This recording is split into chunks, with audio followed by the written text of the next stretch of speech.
Hey welders, ready to upgrade your gear and save some serious dough in the process? The Miller Build with Blue Savings and Rebate Program has you covered. Find amazing deals and cashback rebates on a wide range of Miller products, from welders to plasma cutters and everything in between, all backed by our 3-year warranty. Don't let this opportunity pass you by. Take advantage of the Miller Build with Blue program now. Visit us online or stop by your nearest Miller distributor today to start saving. Welcome to another episode of the Strange Motion Way podcast. I am your host, Tim Strange, along with Carrie Strange. And Turbo just came into the room. Sometimes we have cats that show up, and our familiar, our normal listeners will they comment on our cats sometimes. Yep. So tonight sometimes we do post-event analysis, and we talk about the events that we do. That's a big word for me. That was a big word for you. This is a pre-event. To plug the event. They hire me at it, so I mean it's awesome that they hire me. You don't get to go to this because you're someplace else. We have Craig Rowley from Battle in Bama here with us tonight. I have to make sure I mention his wife Rosalind. She's really you know how it is, all the events that you do. Yeah, she's the brains behind it. So eventually I'll have a good story about Rosalind. I know that story. Yeah. So this was first year. Yeah, last year was my first year. So welcome, Craig. Thank you very much for having me. I appreciate it. We'll talk a little bit about the show, and then I'm going to get your history, and then we'll go back to talk about the show and what all the stuff's going on. So first off, tell everybody the dates and where it is for this year's Battle in Bama event. It's May 29th through the 31st at Talladega Super Speedway. And last year was the first year moving it to Talladega. Last year was that first time you called me up to hire me to come out and be one of the MC guys. And I was just blown away by the event. I couldn't stop talking about it. We talk about events, things to do, and events to recommend on some of our podcasts, and I always mention that. You remember what I said when I came back from Battle in Bama? No, because I was I was heavily medicated. Oh, yeah, because it was after your accident. Mm-hmm. I said, I hugged a lot of dudes that weekend because a lot of truck guys, mini truck, full-size sport truck guys from the 80s and 90s that I kind of grew up around and went to a lot of events with. I seen a lot of guys that I still see, but a lot of guys I hadn't seen in 5 to 10 years. And I was like, of all the events that I do, I'll hug more dudes that weekend than any other event that I went to. So the truck family is a little bit different than some of the other stuff. You know, I'm a big custom guy. The custom guys have like no egos, but like the truck people are kind of like a brotherhood. There's more hugs and truck shows than I think that there is a street rod show. I agree. Very tight knit. Yeah. So let's go back in your history. Like, when did you get interested in trucks as a young enthusiast? So I grew up in the body shop business, and my dad had body shops in the 80s. Well, he was a body man in the 70s, and then he had his own shops in the 80s. And in 87, he opened up his own locations, and he ended up having 3 locations in Louisiana. And, you know, growing up in that, he used to build custom, we used to call them boogie vans, you know, like the solid custom painted vans and stuff like that. So he used to build those back in the 60s and 70s. And then, you know, when he had his shops, again, opening up his own place in 87, mini trucks were coming around, you know, and the truck clubs and all that stuff. So he ended up building a lot of trucks back in the day, and I was still a kid, you know, so I was growing up in it and just kind of sitting there watching them. And then when I turned 14, he said, let's go to the auction. He says, we're going to go to the auction tonight, and we're going to buy your first truck. And I said, okay, cool. And this little Isuzu rolled in, and we bought it. It was a repo from the bank, and he bought it through the auction. And he says, okay, he says, so now we're going to sit down and we're going to build a truck, me and you. And we started building the mini truck, and we molded ground effects in and cut the top off, put a radical top on it, and ended up putting a jacuzzi in the bed. And it was crazy. It was the mini truck days, you know. So 15, you know, I get my license, and I have a mini truck, and we're all doing our thing. And I got shot for mini trucking by Mike Chartis when I was 15 years old, Oh, and wow. I was still in high school. So, You you know, so might get a then, record of our 60-some interviews. That might be the earliest magazine shop that we've ever had. Even yep. like straight rod guys in customs, and yeah, we've had a couple guys I think maybe were 18, but yeah, you might hold the record there. I was 15 years old. I'll never forget it, man. It was crazy because everybody at school was, because we hung around, so we all had some mini trucks or some kind of custom back then, and man, everybody was like, man, I just can't believe this. This is awesome, So anyway, it was cool, and so kind of segueing through it, ended up selling that truck, and when the Isuzu Amigos came out, I was one of the first ones to have a Isuzu Amigo, so we started customizing that one. Well, I don't remember. Next. What was the Amigo? The Isuzu Amigo, it was like the Jeep version of. It had like the soft top in the back. It was kind of it was like a Suzuki Sidekick, Isuzu Amigo. Okay. Right? Yeah. So we ended up buying a Isuzu Amigo. We sold the Raising Hell truck, and we started customizing that. And that thing just came out, so there was no ground effects made for it. There was nothing really for it.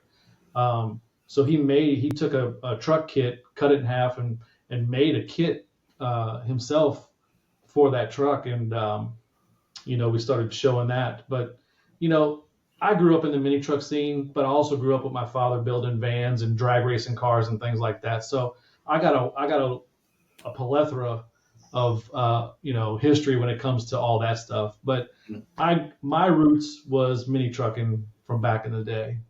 So back then, when you get your license, what events were you going to back then down in that area? So South Louisiana had a car show every weekend. I used to go to Jackson, Mississippi, to the water park shows, Texas Heat Wave.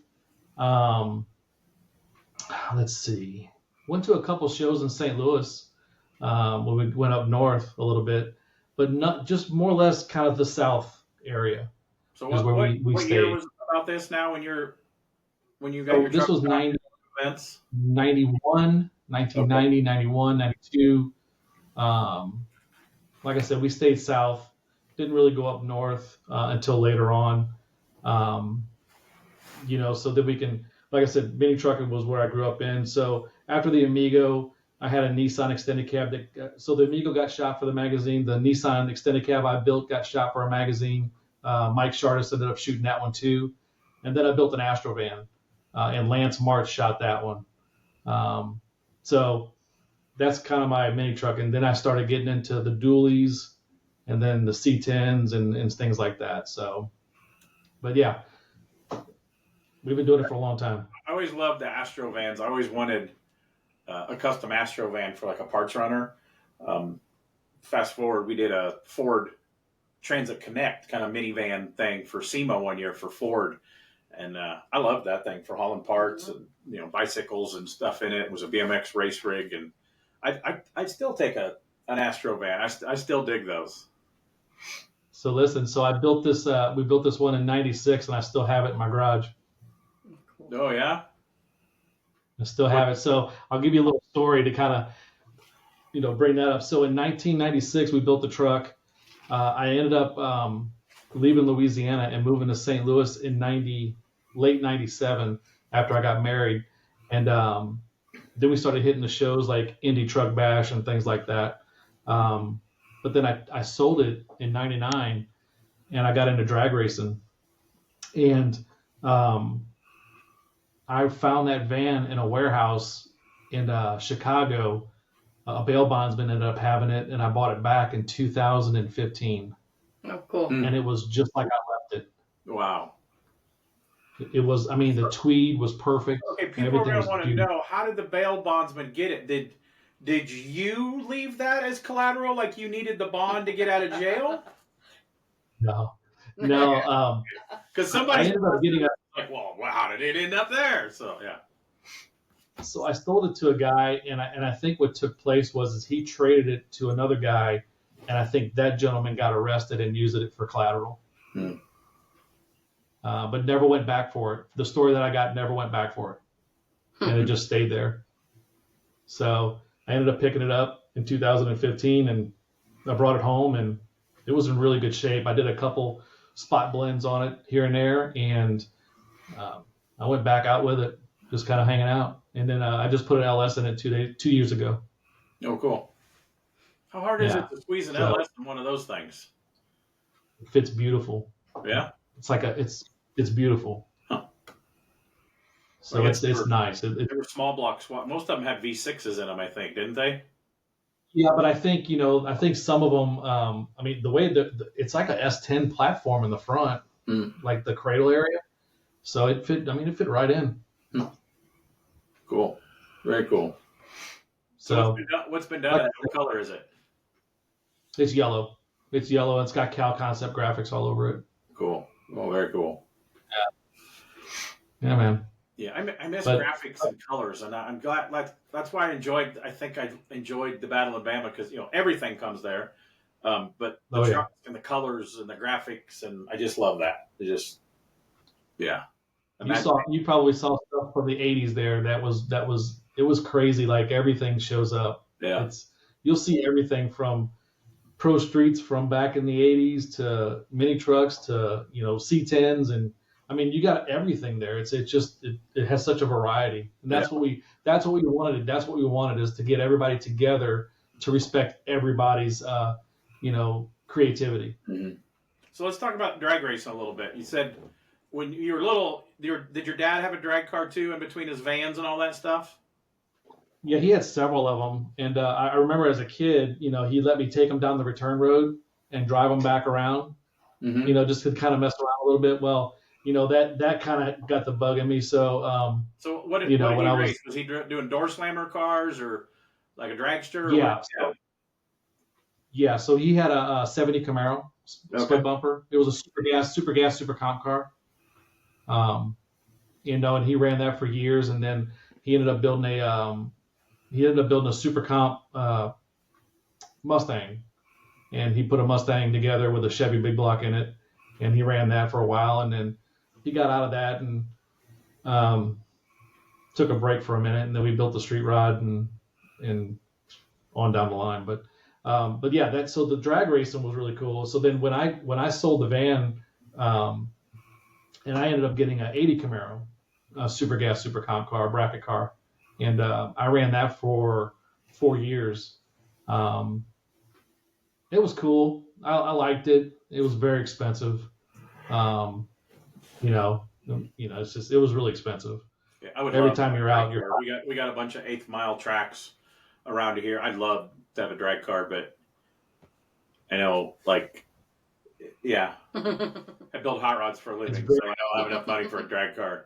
And but I realized that people will pay me to announce races and events, and it would be a long road for me to get paid to drive a car, because I know I wouldn't be that good out of the box. So it's like, at least I can be around all this stuff. So I'll be honest with you, man, I sucked, but it was fun. It was fun. Yeah. It wasn't, Bracket racing is difficult to do it and do it well. She doesn't like that's why they don't really put a lot of bracket racing on TV. They do on like Flow Racing and NHRA TV, or the live feed where they put everything on the internet. And like sitting in the stands, it drives her nuts when the car, the handicap, the dial in and all that. She likes nitro cars and, heads up, fastest car wins. And I've got to do a bunch of drag race announcing too. And if you're in the tower and you can see all the numbers and reaction times and 60-foot time, a good bracket racer is the most impressive thing to me of almost all types of racing. If they're good and consistent and get the lights and nail their dial in, I get all excited doing drag racing. So it's a science. It's really crazy. You're 100% right. It's extremely hard. Yeah. And I sucked, but it was fun. But it sucked. I'm not in denial about that. That's for sure. But so just like I said, drag racing and building hot rods and mini trucks and things like that.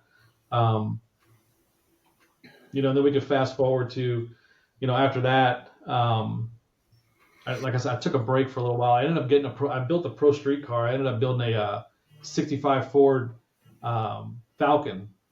That was a pro street full chassis car I built, and We put a twin turbo Mustang 5.0 GT motor in it. Oh, cool. It was pretty cool. Ended up selling that car to a guy in Pennsylvania.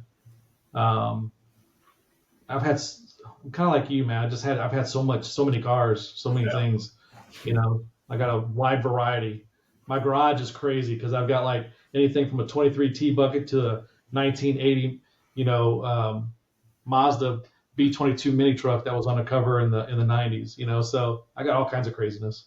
Yeah, I dig T-buckets. That used to be the gateway into hot rods and street rods, in the 70s, because everybody was selling T-bucket kits. Speedway still sells them, and I never did a T-bucket though because I was always 6 foot plus, and I look at them now and it's like, man, that just makes my knees hurt. There's this old guy, he works for Good Guys now, and him and his wife drive a stack injected small block, big tire T-bucket the whole summer.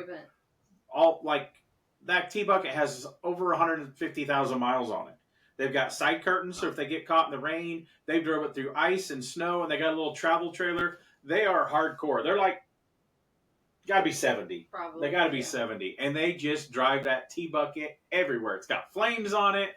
And, man, my hat's off to them because I couldn't do that. There's no way. Yeah, I get tired just driving around town. Yeah. It's like, oh my. But it's got big 33s on it. It's got a 392 blown Hemi in it with a Craig blower and Carter carburetors and zoomies. It's wicked, wicked, wicked cool. Wicked cool. You need to drag that out to the show this year. You need to drag it out. Yeah, I'm going to probably bring that, and I'm going to bring my chop top Suburban panel truck, my 65. Okay. So I'll bring that out because that's going to go in the Blueprint engine booth, and then the bucket I'll probably do something with that. Cool. But yeah. So like I said, I've got a wide plethora of cars and trucks and whatnot. So like you said, I'm not just a one-time guy. I love this stuff. It's a passion. It's a sickness. It's a sickness. Yes. Yeah. It's a very, very expensive sickness. Yeah. So when did you start thinking, oh man, I should start running events? Because the event stuff, I always knew it was not hard or was not easy work. But now that I've been involved for, 12, 15 years doing announcing and helping at events and stuff, and then how many years you been at FM3? 10 years now that she's been, she works for the company. They run Hot Rod Power Tours and the Holly events and a whole bunch of stuff. And when people come to a show, I always say this, that if they bitch and they complain about a parking spot or how registration was, I say they've never even helped put on a bake sale. Because they have no idea. It's like somebody's got to call and order the porta potties at some places. Luckily, your venue has a lot of restrooms. They got to get the food lined up. They got to get the security. What are you sneering at me for? I'm not. I'm thinking of all the work that goes into it. Security and EMTs and the goddamn A-frame signs that they have a trailer full of them and the signage and put that up, and there's still never enough signs and all that. But what the hell were you thinking when you think I want to run events? So in the 90s, my dad did car shows around town and things like that to kind of promote his business and things like that. So they were small. They were the Weekend Warrior hotel parking lot, car shows, and it was cool. And I grew up in that. And don't get me wrong, I never back then aspired to be like, I'm gonna run events. So that never was it. But when I moved from St. Louis to Alabama, I'll never forget. I'm going across the Bayway, and I'm like, man, that Battleship would just be a great place to put a car show on. It would just be awesome because it's right off of I-10. Hotels are right down the street, and there's freaking 10 hotels right down the street.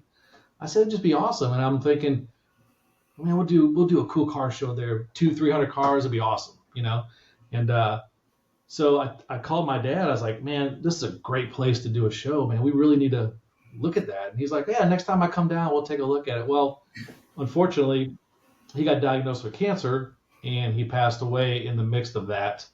So after he passed away, I ended up, we were building my panel truck at the time, my chop top Suburban. And I said, I finished that up, and I said, you know what, I'm gonna do a car show, kind of just I'm gonna finish off what we talked about, so we're gonna do it. So I finished the panel truck off. We debuted it at SEMA in 2015, and immediately after that, I started planning the show at the Battleship.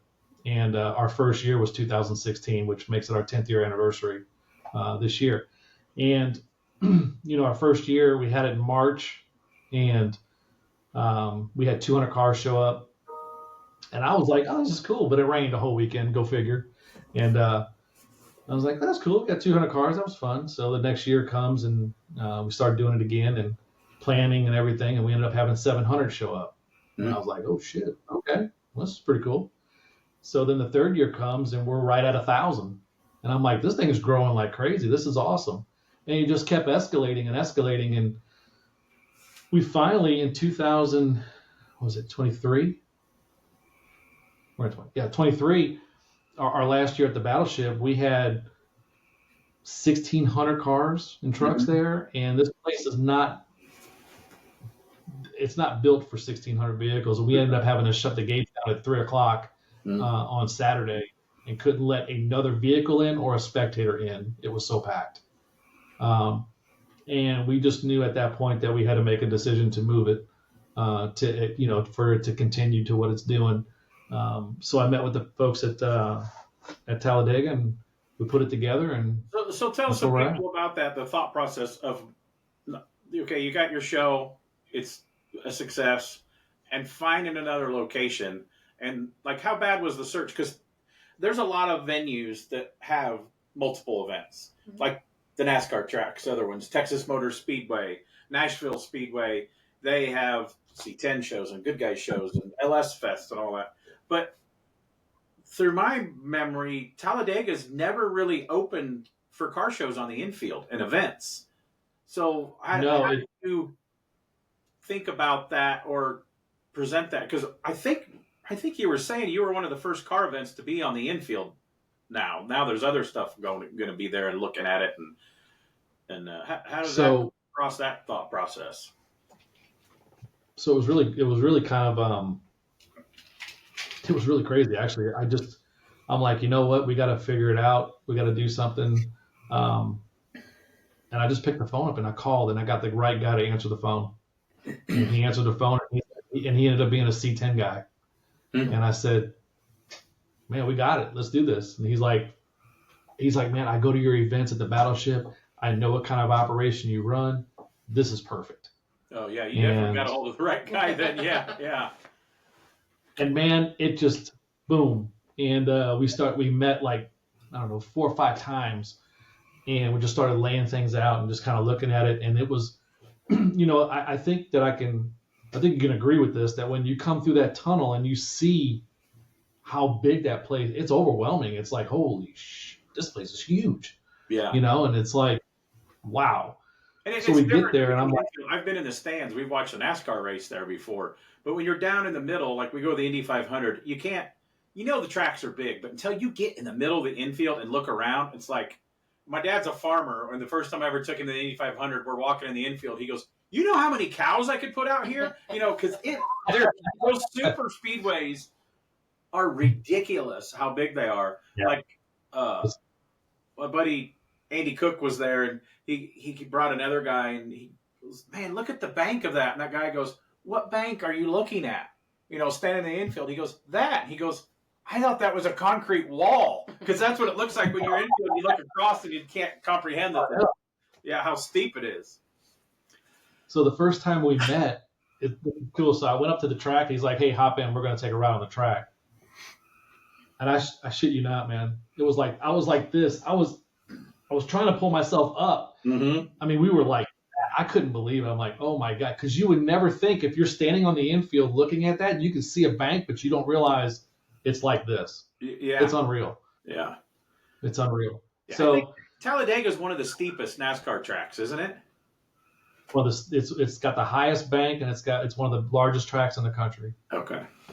Yeah, there's a small track where Power Tour was one year. I always forget what that one was. Martinsville's really steep, but it's a short track. I've been to Martinsville. I watched a race there with Exalta one year. But yeah, coming through the tunnel is very cool at any place you go to. I know not everybody likes events at infields of NASCAR tracks because there's not a lot of shade normally. There's no trees, but I like them because they're built to handle crowds and people. There's places for truck and trailers on the outside. They're just built to handle, 100,000 people. And it's Right. very cool. And I was blown away. I couldn't stop talking about that on how nice, especially for not having a lot of events there other than the NASCAR race, is how nice. I mean, the playground for the kids and the bathrooms and but there is a lot of shade there. There's the big, I don't even know if you call it a pavilion where you did the awards. So it's called Big Bills. Yeah, there's a lot of shade and there's cornhole areas, and I was impressed. It was insane. The playground for the kids was like cushy, so if you don't get a head injury like we did as children. No, but I mean, you got that big pavilion. So that's what I was saying. We get in there and it's like, this place is set. It's set up. I mean, you've got plenty of seating.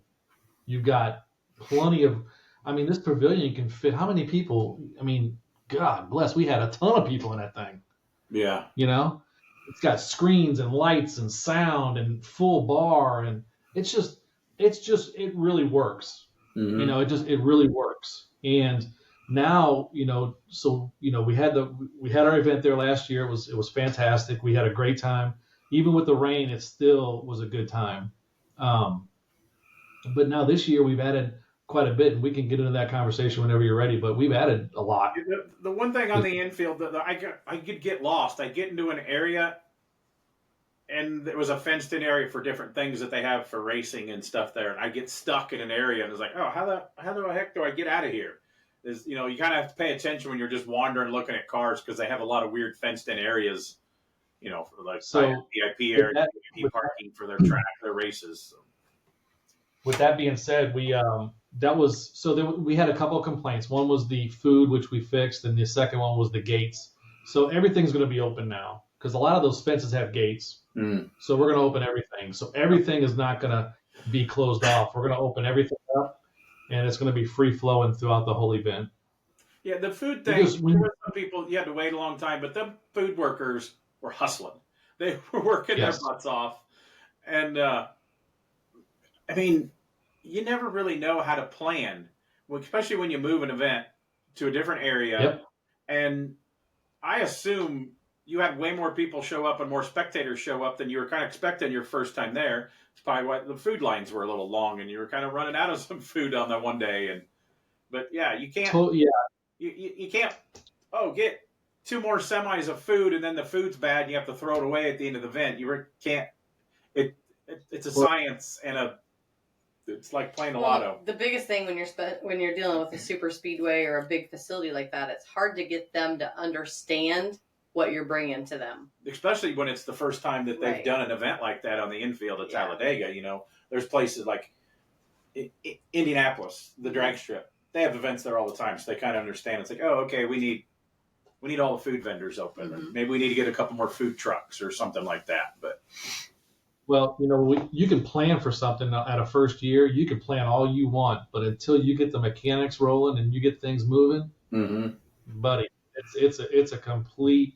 I'm watching it and I'm going, okay, we're going to fix that. We're going to fix this, because it's like like I said, you could plan. We went up there 5-6 times, and I live 4 hours away, right? And I'm telling you, we had everything like dialed in. And then when everything started rolling in, it's like, oh, okay, well, we got back. Okay, let's fix this, and this. We picked it apart, and that's what we do. We're very organized and we're very OCD, so we'd like to have our stuff extremely organized. And this year, I think everybody's going to see a big difference on that part of it. That's for sure. So we were organized. Tell a story about coming to the gate. So I come. I don't know if it was Thursday. It was Thursday, wasn't it? When I came in early, I parked the car. I'm not driving my OBS truck. My OBS truck's still not going to be done this year. Not my fault either. Yeah. I was driving her black Cadillac. So I pull up by the registration that's on the outside. I walk up. Hey, I'm Tim. I'm one of the MC announcer guys. I need to get my passes to get in. And the one girl lady goes, oh, just go ahead and go in. I go, I don't need a pass or nothing. No, just drive in.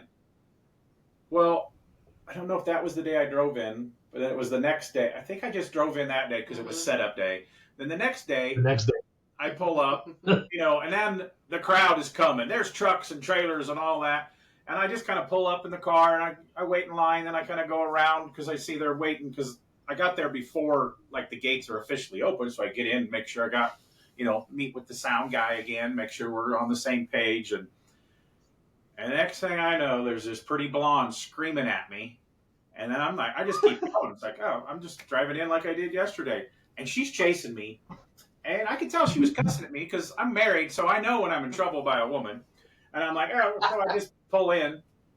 And the next day, she sees me coming because she remembers the car. She stands in front of the car, and like I could tell the look that I don't think she really cussed out loud at me, but I could tell the look that I was in trouble.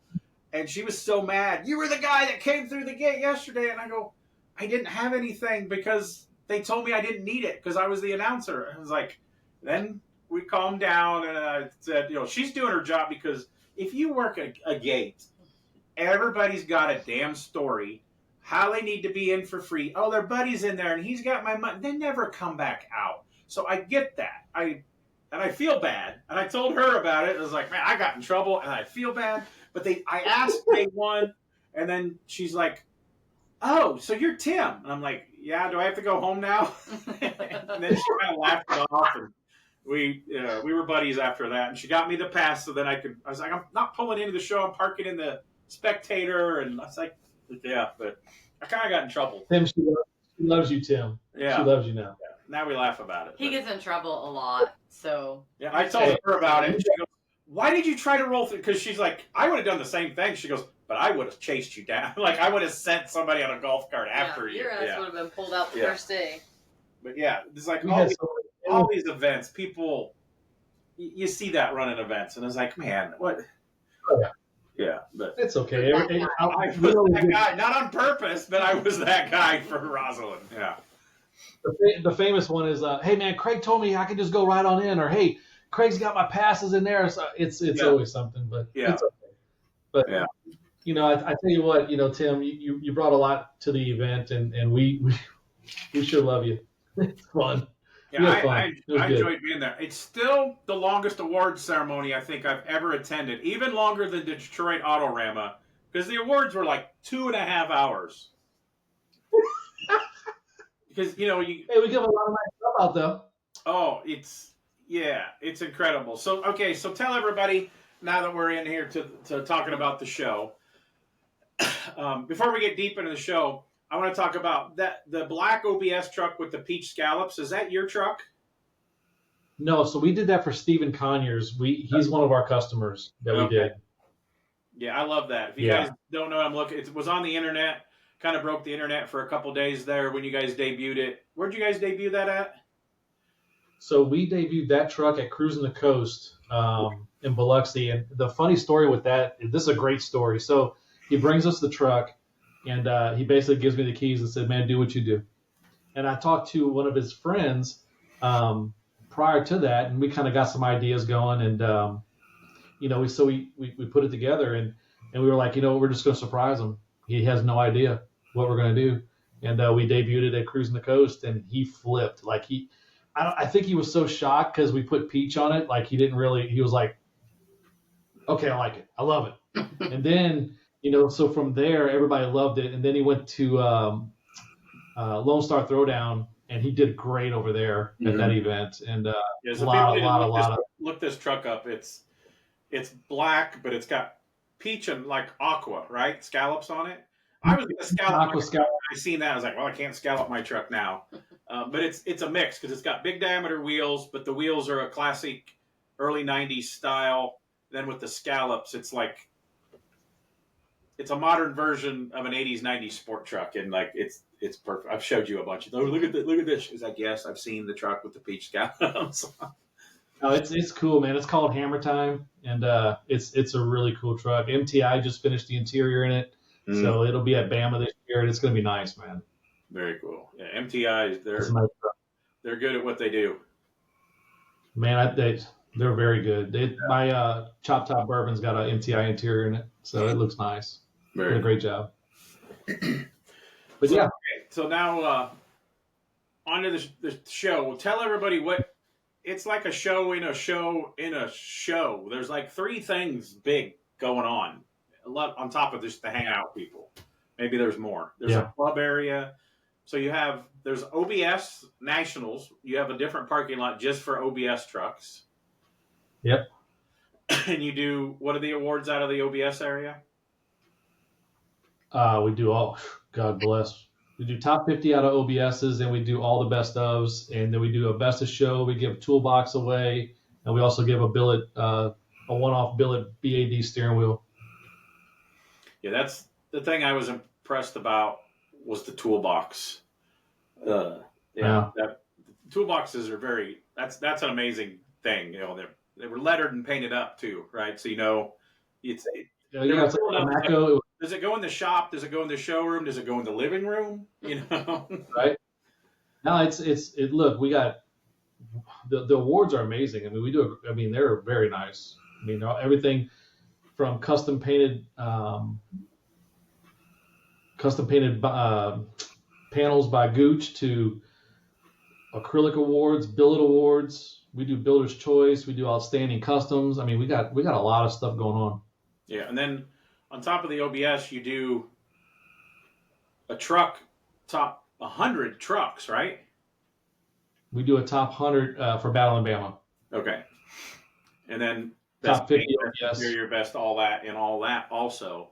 And then explain, like you roll in, you call it Millionaires Row or something like that. Like you invite special trucks to be on the pit lane, which that's what's cool to me. It's like being at a race car track, to be able to park your car out on pit lane of a NASCAR track. I was like, that's just worth the price of admission to be able to do stuff like that.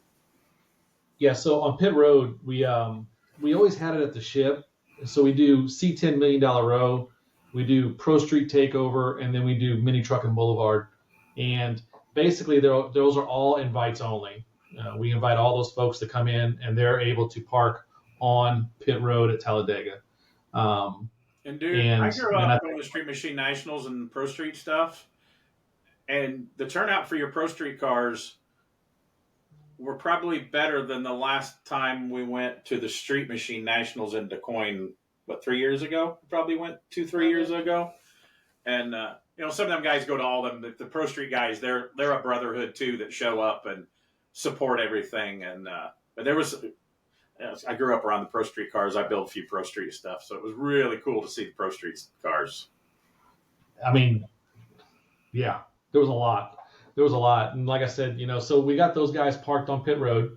But I mean, you walk through the whole show. I mean, you go in the garages, you got ISCA cars, full displayed. Yeah. You got everything. And I mean, we're talking anything from, like I said, your street rods to your mini trucks to your C10s to your whatever lifted trucks. It doesn't matter. I mean, like again, we wanted to get a format to where everybody's together, because we can go to other shows and it's a hot rod show, or we can go to this show. It's all specific to one thing. We wanted to get everybody together and just have everybody have the mutual respect for everybody's creativity. Yeah. That's what we're. I thought I'd seen the whole event. Then I made it down further and went through that one area. That's one of the times I got lost. And then there was a whole place down there just for club parking. If you didn't want to be, you don't care about the trophies and the awards and all that stuff. It's like you just come and hang out with your buddies, and that was just like another cool vibe down there. Totally different than the guys polishing every lug nut. Yeah, it's like I said, man. I think the whole event is a vibe. It's got a great vibe. The culture is really, really good. And like I said, the venue's top notch. I mean, we are super excited to what's going to take place this year. And how many vendors did you have last year? I was blown away on the amount of vendors. 74 manufacturing vendors. Now we've got 76 this year. Awesome. Are you going to squeeze them in that same little spot, or are you spacing them out a little more? So we spaced them out. So where the OBSs were parked? Uh-huh. We flip-flopped it. Oh, okay. Okay, so now OBS will be where they are, and the vendors are going to have a wide open area. Cool. Yeah, because I don't know how some of them got. I guess that's why they're professional truck drivers that haul those rigs, and I'm not. And it's like, man, it took a little bit It was tight. to get these in which order and which now they're going to get out of here. But yeah, It was tight. Row was, and it was like the who's who of not only the truck industry, and that's what I want people to understand, that this isn't just a truck show. Some people thought it is, but like you had the cream of the crop hot rod guys there too, the Big Oak guys and Twin States and Goolsby's and Roadster Shop were all there and bringing cars, and the Classic Car Studio guys, and I mean the cars that win everywhere and indoors and outdoors were there last year, not just the trucks. But yeah, it was huge variety of stuff, of more variety at this show than any event that I went to last year. So I'm really looking forward to it again this year. I can assure you that you get your money's worth. We're usually at that weekend. Getting ready for Power Tour. Oh, getting ready week before Power Tour. Mm-hmm. That's well, last year I was crippled, so yeah. I was. Yeah, you were. I heard. Yeah, I was supposed to go, and that didn't work out so well. Yeah. We'll have to see. Yeah, or at least run. It's not that far from here. I've seen you run down for a day or something. Yeah, it's. So what do you have So, planned this year, for this year? You keep talking about the excitement and the things you're bringing in. So what can they expect for this year? So we've got autocross that's going to be on the track, okay.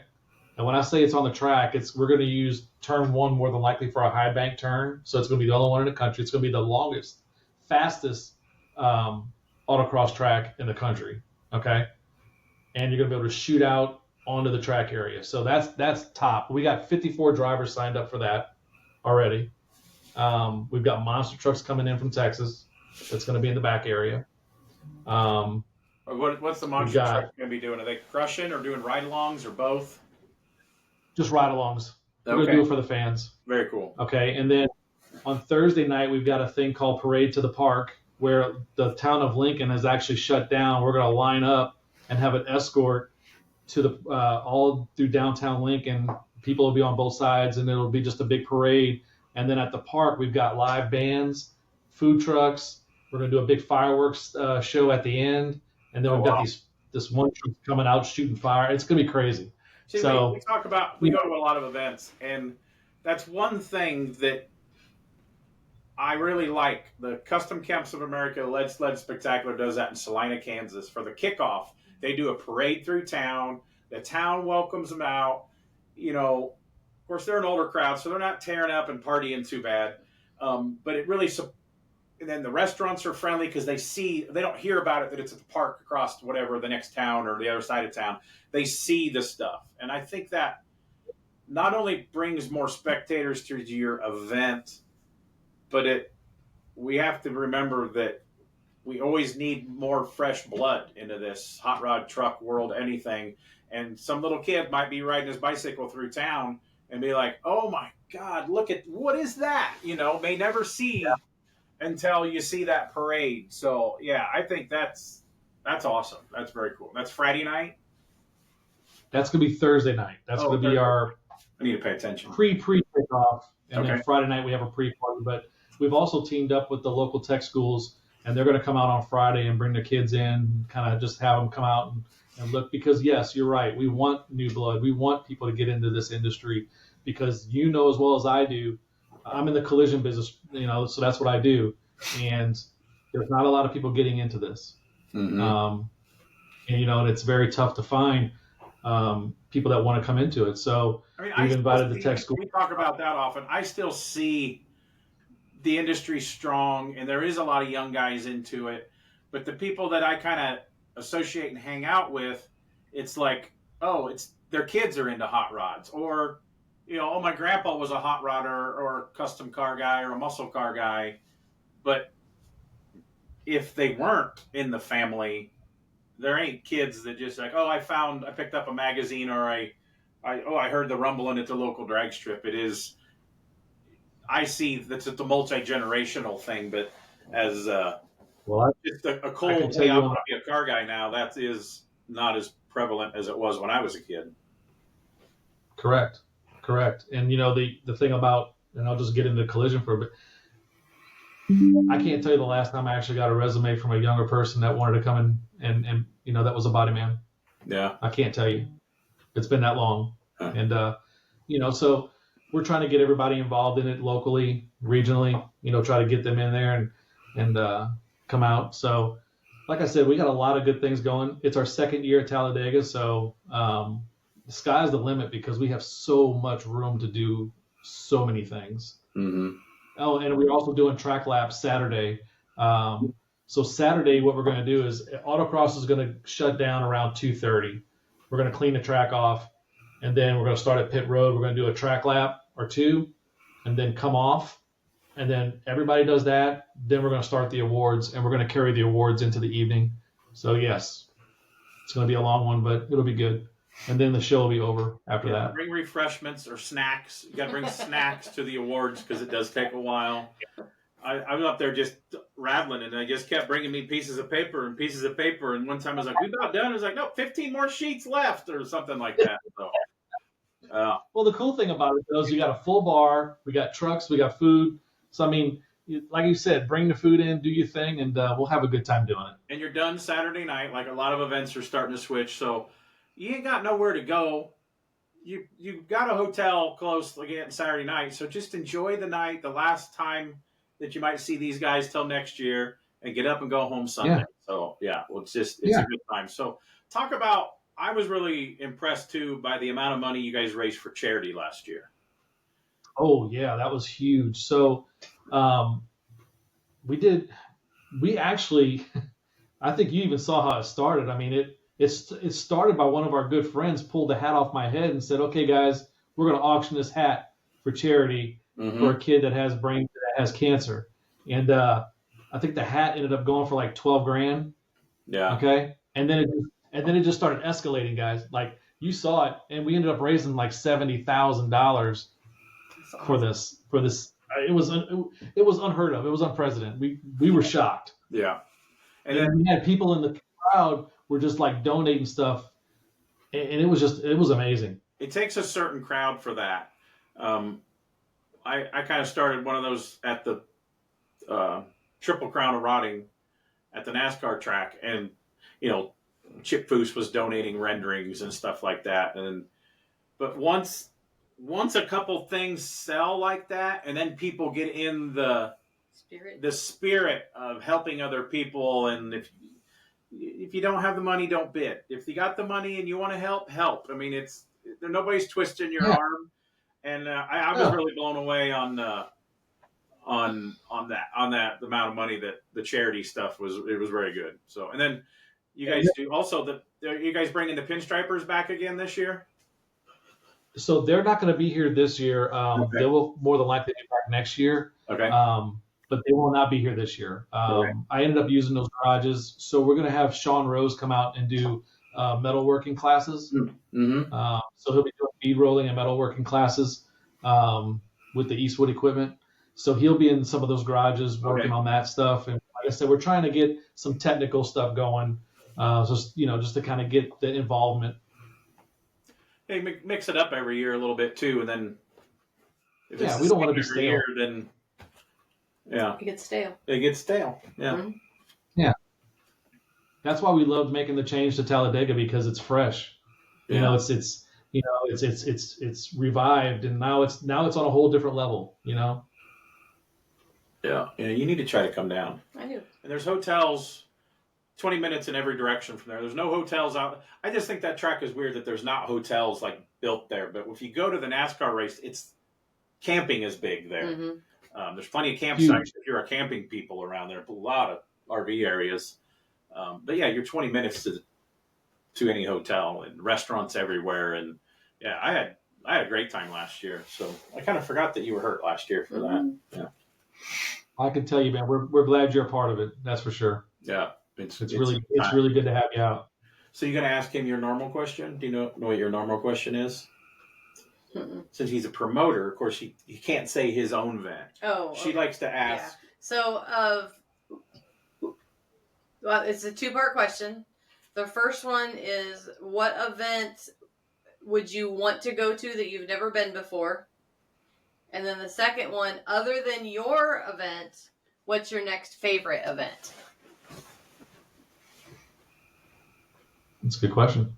Well, I can probably help you answer the one. If you debuted a truck that you built at Cruising the Coast, you obviously like to go to Cruising the Coast. We've never been to Cruising the Coast. So I'll tell you an event that I would love to go to that I haven't been to is Columbus Good Guys. Okay. Or Iowa, or Iowa. I haven't Iowa's been. our I haven't favorite. been. We grew up just into Illinois, but for the Columbus one, you have the heavy hitter cars for Street Machine of the Year and Street Rod of the Year. And they're both excellent events. They're about the same size, and they both have a different feel to them, and they're back to back. 2 different vibes. So if you can take a week vacation, go to Des Moines and do the tour, which they announced the tour stops this year. They do a 4-day run to Columbus and get there. And I recommend you go to Columbus early and go to the zoo. The zoo is incredible in Columbus. So Yeah, so that's something that I've wanted to do. I've also wanted to do the power tour, which I haven't done yet. And I was going to do it last year, but something's come up. But I was going to take I've got a square body I was going to take on the power tour. And one of my favorite events is, I guess close to around here would be, Cruising the Coast is fun. It's a good time. Get a lot of, got the camaraderie there. So yeah, I mean, that's kind of my choices right there. But as an events person, it's really hard to go to other events and not sit there and pick them apart. So, I understand that. And I guess everybody does their own thing. I will tell you that I think Triple Crown's a good event. I really had fun there as well. I like seeing all the vendors and all the friends and the. Yeah, I could always see you and your crew. This is the calmest, quietest shirt I think I've ever seen him wear.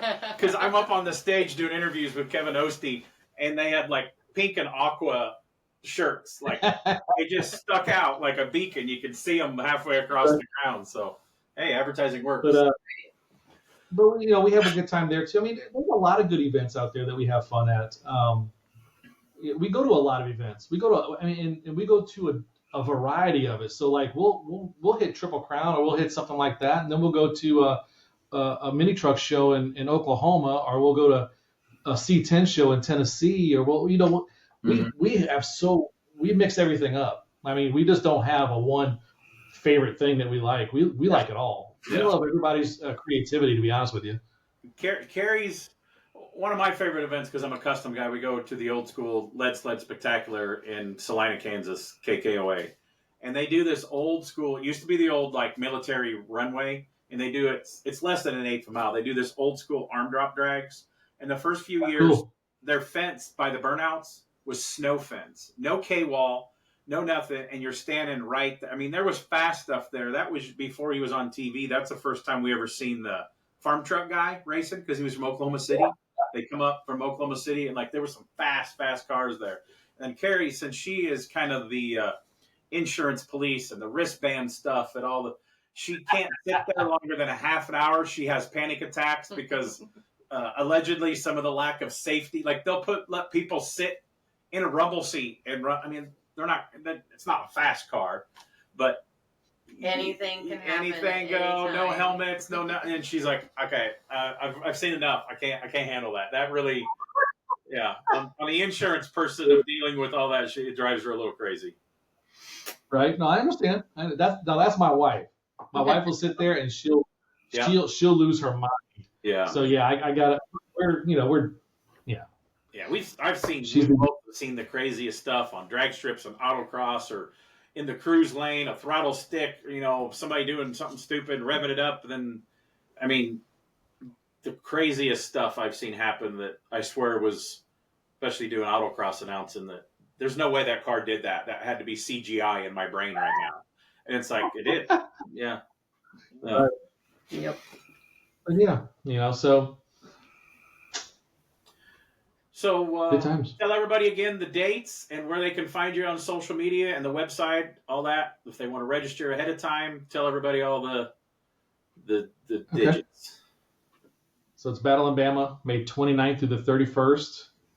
Website's www.battleandbama.net. All the information is on that website, from lodging to RV camping to RV rentals. You name it, it's on that website. It's a great show. We invite everybody to come out and actually try it out for once because I think you might like it. It's a breath of fresh air and it's different. So last year, did you, for your first time moving there, maybe I'm just imagining this stuff, did you cap the numbers for participants the first year? So we capped it at 2,000 just to kind of see what was going to take place. We didn't hit the cap, but we were really close. That blows my mind that you didn't cap that. So to me, it seemed like there was 3,000 vehicles out there. Because they're all one big lot, so it was like it's a lot. There was Yeah. So this year we'll definitely hit the cap. Okay. So since there is a cap, if you guys are really paying attention, register ahead of time. Don't wait and register the day of the event rolling up because it might be full. Correct. Yeah, it's pre-registration, and like I said, we cap it out for several reasons. We want to be organized, and but yeah, we highly recommend you guys register. And if there's any questions you have or anything, I always give my cell number out. And I know you people think I'm crazy, but my number is 636-208-4141. And you guys can call me anytime, and I'll be more than happy to help you with anything I can. But then allegedly, when you're at the event, he may not text you. He might message you on Facebook. That's what he kept doing. What are you doing? I have my cell phone, which I don't have Facebook anymore, so that's not going to work this year. Yeah. So, yeah. No, that's fine. I got you locked in, buddy. Locked in. Locked in. Okay, any last words? Make sure you thank your wife. Yeah, so look, we're only as good as who we surround ourselves with, and I can tell you right now, my lovely wife is she's the backbone of this thing, and so is my staff.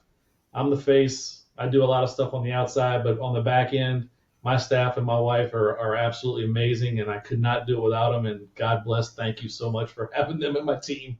So, yeah, good guys. Most of those guys, I never met them, and working with them and watching their hustle and when stuff hit the fan and then when they ironed stuff out because stuff does hit the fan. They were a great bunch of guys and great attitude.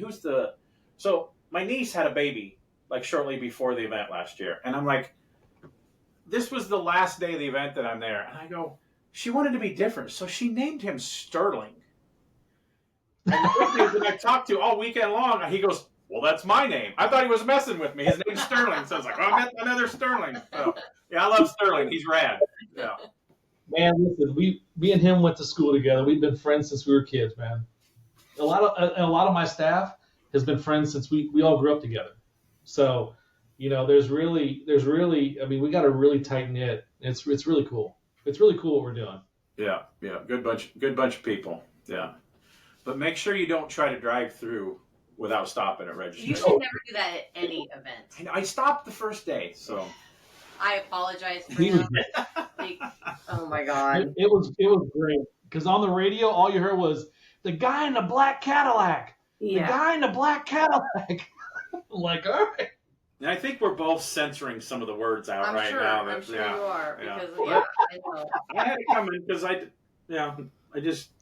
I do remember the phone calls that I got from you though.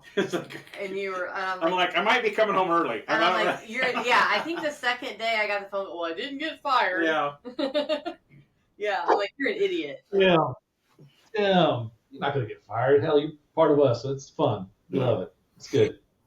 But she'll know me when I come up this time. Right?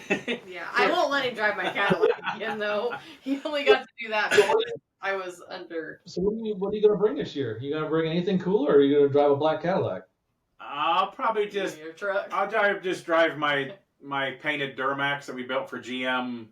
2012, we built it for GM, and it needs some paint touch up on it, but it's still striped, and it's my tow pig with 250,000 miles on it. But the maybe OBS I'll will bring not the be. Corvair.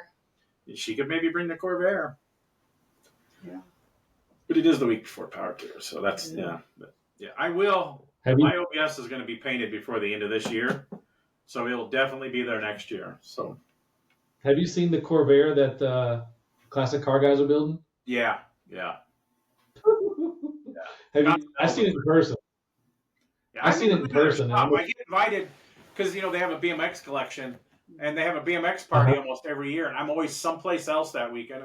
Their shop is like a half hour from where my niece lives, but then the family, when we're at a get-together, it was like, hey, you want to go to a hot rod shop? And everybody's like, no. So one time I'm just going to ditch them all and I'm going to go because I'm trying to buy a frame and fork from Noah. From Noah, yeah. Yeah. I tell you what, man, that place it's unreal. Yeah. It's really cool. Yeah. You walk in, there's a good, fun bunch of guys too. Good sense of humor. I mean, they build bitchin' cars. That Mopar they built won everything last year, and yeah, they don't take it too serious. They realize we're still building cars, and yeah. I don't understand car people with egos because we're not like saving babies or curing cancer. We're building hot rods for a living. So yeah, we're all lucky to be doing that. Right. Exactly. Yeah. For real. Yep. So, but yeah. Okay. Awesome. So well, thank Craig from that. Oh, he's got more. So what are you going to do to the OBS? How are you going to paint it? Well, I've got a few sketches. I've got my wish list order into the paint company that's supposed to be helping me out on the colors. And there is, I'm going to say more than 3 colors ordered for the truck. Okay. I've been working 2 shifts on customer cars right now. But I did take all day off on my birthday and work on my truck and started cutting on the rear bumper. It's already lowered and it's still drivable. But I've got the seats are done, the console's done, the gauges are here, the air conditioning is here. It should be ready by your show for all the stuff that he has done. And well, not for the body mods and the paint job on it, but yeah, I've had the brakes. I got Budnick sitting there for it. I got BF Goodrich's, the kicker stereo. It's all here. It's already got the QA1 suspension already lowered, hammered on the ground. I do have to film a couple videos for a couple companies, and I just did with Kevin Tates for AMD on Metal Direct. We filmed putting the new aftermarket AMD dash in it, square dash. So we filmed that. That video should be coming out. They do all the editing. I just used my truck, and I helped Kevin because I got a free dash for it. So on the rear, I did a 65 Chevelle for me and my dad. When I was throwing parts away, I was like, the old bumper, I was like, oh, I kind of snapped it on the rear OBS bumper. And I'm like, well, that kind of works. I still like a tucked bumper on an OBS. I like a little meat back there. So I cut up a 64 Chevelle bumper and tuck it. It only sticks out like that far. And dude, it wraps around. I didn't have to cut it and narrow it. I still got to do all the sheet metal work around to like gap it and everything, but I'm putting LED lights in it. I got some Grant Fab taillight fillers. AMD sent me a bunch of sheet metal for it. But I am going to chop it. And I'm going to cut up the front bumper. I figured out nobody makes a billet grill like I wanted, so I'm making a billet grill for myself. It's on coilovers. It's like their autocross stage 3 torque arm suspension. QA1. QA, what did I say? You didn't say anything. I did earlier. I thought. Okay. QA1, where you cut the cradle off and bolt the little bridge, so the coilovers and the tubular A-arms. So it's, the chassis, it's trick, and it's probably a 6-8 drop on it. It's hammered pretty good, but so I don't know if I should tell all my secrets, but No, you're good. I cut up. I'm doing like inner fender well stuff, but I skinned another set of OBS fenders, flipped them around so they're smooth on the inside with the body line that matches the outside, and some other tricks coming. But the main thing is I've always wanted to chop daily driver for the shop. It's still going to be my daily, so it's going to have bed liner in it and stuff. But yeah, I've always wanted to chop daily. I fit the bucket seats in before they were covered to get my head clearance, and it's going to have some kind of crazy paint on it. So it's going to be in the vein as the OBS with the scallops on it that you did, like modern but still a little 90s throwback. I got tease bucket seats from the 90s recovered, and some vintage Cadillac material. So it's a weird mix, and I'm going to put my logos under the clear, so nobody's going to want it. And I'm doing just enough stupid body mods that some people won't like it, but I don't want to build another one for myself. I always wanted to chop daily. Always wanted a cool OBS, so this one's it. I bought it before the prices went crazy on them. Very cool. Very cool. I do want to say one thing about my sponsors, if you don't mind. So, LMC Truck is LMC Truck is a huge sponsor of Battle and Bama and OBS Nationals, and so is Beltec and SP Tools. So we really appreciate those guys and everything that they do for our event. Awesome. Sponsors make the events. Yeah, you gotta have the sponsors. So Oh my God, yeah. Anything else jumping in your head at the last minute? There's always something you'll text me in an hour and be like, oh man, I forgot about this. No, I mean, as far as our vendors are concerned and their sponsors, I mean, we have some great builders coming in, some great vendors. Apex, I mean, everybody's going to be there. So if you want to see somebody, they'll be there for sure. Yeah, I was really blown away. I think the only place I went last year that maybe had more vendors was the Triple Crown. I don't know how they get so many vendors, but like MTI was there. They say Classic Car Studios and Goolsby and Roadster Shop and Mike Losh, and of course we mean Sarah. Sarah was there, and I mean just everybody, all the T-shirt companies that you've known for years in the truck world, and I ran around and interviewed, almost tried to get as much of the vendors, and some of these people I had to warn. Who was it with the drop 'em wear people? Oh yeah. Oh my God. I had to warn them, like, pre-interview, and it was like, everybody's going to hear this, so please try to censor yourself. So, we had a lot of fun with their interview. So, yeah, great time was had by all, for sure. Very cool. Yeah. We're going to have a good time next year, so I'm looking forward to seeing you in a couple of weeks, and hopefully the missus can come out and hang out with us. Okay, one more time, give them the dates and how to get a hold of you. May 29th through the 31st, Talladega Super Speedway.